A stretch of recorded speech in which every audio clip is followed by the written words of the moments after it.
Okay, mkola kwa mi kala jile de kan kwa mi la fanyi ba TV jile wale egba kogere choma enye NDC pa akodada presidential parliamentary candidate pa akodada on the 13th May egba wale zime kwa Mr. Lomote no Mr. Lomote nye NDC top branch executive deka le East Ayawasu Nima Mr. Lomote wezo ba fanyi ba TV akwa lakanya wanao ambaye communal before call case are call in the court why yeda near on the 12th try ganye 13th alakanya wanao ali nua ba yia anya ni ke won kuna mi aba nua ba jo ni e pese bade nua ajojo do ko mele tuka ko ba gere mi aji anya ni ke won gari na ni ka ke yo nya ni ke ma won gari ba jojo da yo jo na ma eni ko aka mo ko nya ni ba ile quarter wa ko nya ko ku do but on to ba withdraw enya le quarter oh if you are yo so loki kometa anya na ba ko ta akoya ni dara eto memra agbeji a o wa bagaji afisi afi wa ko daga abanya mele is ayawasu nino ebi afa o MP enye magnaza ama va contest menya azindo kaple baba jama o we contest menya o ye amayi ye de greno fia okita so far le parliamentary amkwamo twema lakan le communal before nyaka ko ile court nkenya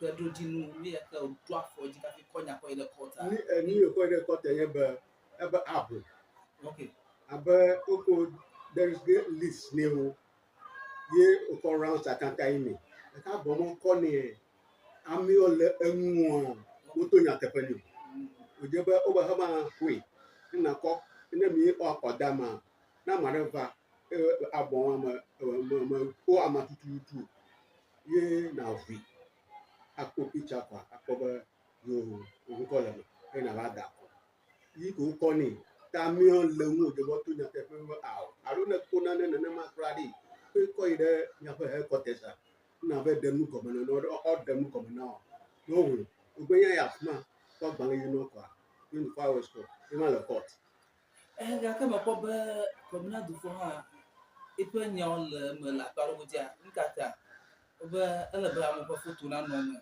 aka photo ada ka lo picture ka ma le abomala me na ko bo asime sinye fi amsi amati ama da ko la ma dan da ko ba nya afima famole ma ga ka yoko there is a list mania yi me amashama ko nko le picture ya na kwe nkata aka wo ma picture ada ka photo ada ka ma photo abonto ma ya nu secondary matter ko ya nya na o we lo yo kwe ni na lo mo kwe ni o ni ajojo mo jojo o we lo yo kwe ni ye o je ba aba ni pe ba gusitano ple ni ami nkori ha Augustino ple Pius Gabra kama o stand for presidential yo oni kama nyo o pe the officer yo demu governor o se demu kwa ewo o da shi no mo je bo we ma ake ami o le mu a mo to nya te pani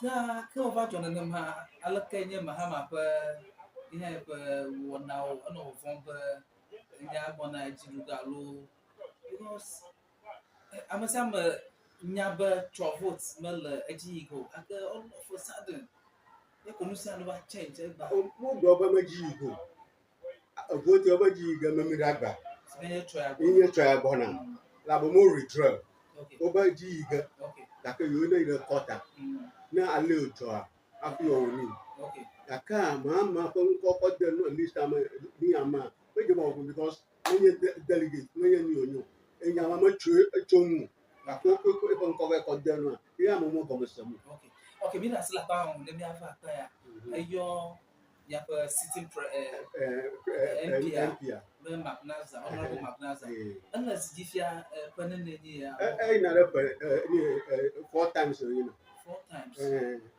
ayi ban 20 years or 16 ayi years. 2012 Okay. yóò bá ṣìyàjì Okay. 2012 àfífi ẹdù ní 3 terms Okay. 4 terms The fourth times in your yeah corner.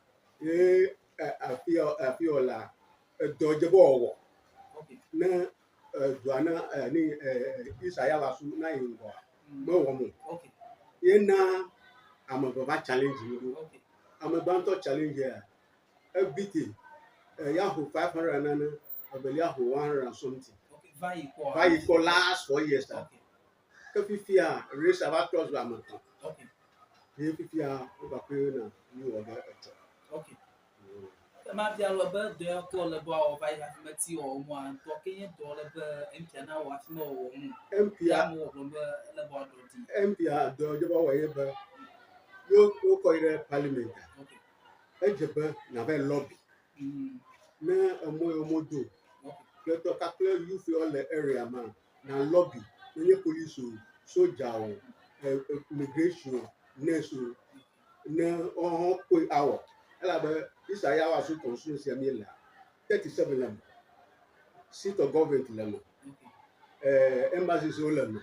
Na Bokaton lem. Kake yo va. You folly. They are graduate. Only pepe. Kake ntu ya de MPA. Mo do o irengo mo no scholarship because mo only chachan pleto. If you want to back over ow. Even ya hayo le parliament you mon cost mu. Me lobby mu dey. Onu mu fun mu dey yo ko na dey. Ihe ni yo mu. Mo le ko san le parliament ala. ala. Mo le cost ma. Ma nu fu mu alu. Abalia ablakwa. Okay. Ple oda sohini pleto. Okay. O dona ka ple George na ko o dona ko na no debate o ma. Okay. You come there. Okay. Ka fi la mi manya na nya ba na na li o ga ka ma mi nya. Ka no va go ile nu get the one day. Ka mi ya pon blania da penia. Ah. E jeton. Okay. Je ne lia. Wala ba o va gboni. E va gboni bo. Idakona last 4 years aba e maga yigo. Okay. Yan to gbe e maga yigo ne be dakona mo. E pe ama e maga yigo. Okay. La ke fi obe yiga e ni ka won kuna me shiam. Ina amon ke mi ho ba geje mo. Okay. Ne be maga yigo a jo na fiare throw your towel out. Na ami o yiga wa yi. Okay. Da kan len ko continue ha eni a honorable Baba Jama. Ba akote ono ka fi va fi a eni minister kran la fi ma.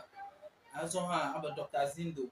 Ni ha Malaga na over America ka fi va. E ma de eni a Saturday constitution that synergy na ma ba no mi.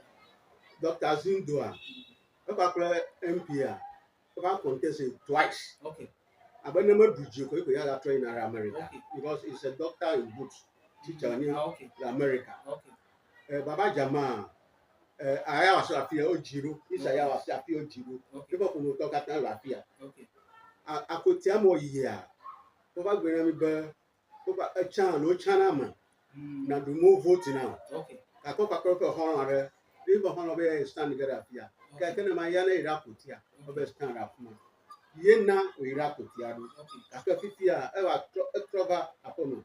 Over last 4 years. We are stand. Ka mo name mo. Okay. Ta yo mo name mo ta you relax. Okay. You fifia do gia. If over transfer no shianu ba Isaiah was afia. Le kon ko continue a ko nya ba cho ye mi le ko da ke. Nka nya ko ni committee a ko cho. Oh, ni ke mi nya ko cho nya ba nya da ko de jipapang ho nya rek ma ga bo. America o dena na buji kwa. Nya ta mi awon ka. Ako awo campaign Isaiah so afia. Na ni na ba ji to na ba. De ka wo. Ma ga bro na di. Na ame bujita awo. Nya ta ma ka o nya ko ma afia. Da ke mo to ha ko be presidential parliamentary a uno ko da no le ntekere ka ji ko. Nka do ka fi he wa wecho. Nkunu nya. Na ko we our presidential ba our parliamentary ba. Ga bebele. Kama chichi o wa no ni the headquarters I was now. You here awoga after 2-3 months after you go here. Ewenyigba be e wɔ ne ma amewo le yovo de katã wo katã wo vana dã Okay. va da akɔ amewo le tɔ godo woʋu kɔ ge wotrɔ ge aɖo ʋu ava enu gbɔ ava da akɔ Okay. ke fifia ne meme eyi ame gava Okay. oyi ame gava Okay. egama katã mi gbegblẽ me ɖi ne mi katã ƒoƒu ɖeka ewɔ zi ɖeka ɖi manyo hã Okay. ke fifia ame wova da asi ɖe edzi be miawoe gbe ɖeka. Tafia be etsɔ afi be ame aɖewo tso teƒe vovovo wogbɔna. Eɖewo va ho Okay. eɖewo va 3 days today Okay. eɖewo va 4 days today ye eɖewo va etsɔ ye eɖewo hã le mɔdzi gbɔna Wogbɔna kɔla da ge kɔa. wova kɔ da ge LC members. Okay. Okay. Le ƒɔnukpɔkpɔ tinua kɔmina dufoa ifia eda si le nu ya ŋu alo still gale race ala me. ebe ɖe nua le kɔta ba Okay. be yo katã ame ɖeka ye wonye keke fia mi sem le eyame be ya resign gake mi kpo Jesse da ɖe kɔ. gake ya ame aɖewo hã gbɔgblɔm si na ɖe ne yiwoe nye ya resign because enye nkpenu nye wɔ ko partia kɔ da ɖe ya eto ŋkpe partia. Gake ŋutɔ mele kpɔ nenema o ɖe. Enua katã gbe yɔ sina ɖi ame yɔ de bɔ to nyateƒe nɛ ame mɔ le ŋua wowo ɖo susu ba ɖa ni. Okay. Ke nyateƒe wonye be wobe via ɖeka hã le contest ne nia. Evia tsitsitɔ ɖeka etsã Unity Bank lia Okay. evia nye CEO le afi ma ke fifia banka me gali fia ŋutɔ eƒe dume. Okay. Fifia eƒe aŋke challenge le afi ma. Okay. Constituency ke ma. Otso ni afiɔ ni by election ma la. Domi kwa benye. Awo Ashanti region. Okay. Komina. Okay. Okay, nukpɔla mi da akpe ne mi gale ɖeka wo kple mi le Ewenyigba TV dzi. Afi ya mi le wɔnawo se ge ɖo nye ya. Mr. Lomote ƒe ŋkɔe ma mi se. Ŋkɔ nye Christian Diabo. Mi ga se ge ɖe afi ya hã. Mi ga dzi ge alie nuwo le dzi ge tsɔ katã kɔa. Update ɖe sia ɖe mi xɔ gakɔ vɛ ne mi akpɔ alie akɔdada kɔ le dzi le Ghana dukɔ me katã logo kɔku ɖe NDC ƒe akɔdada ŋu. Akpe na mi.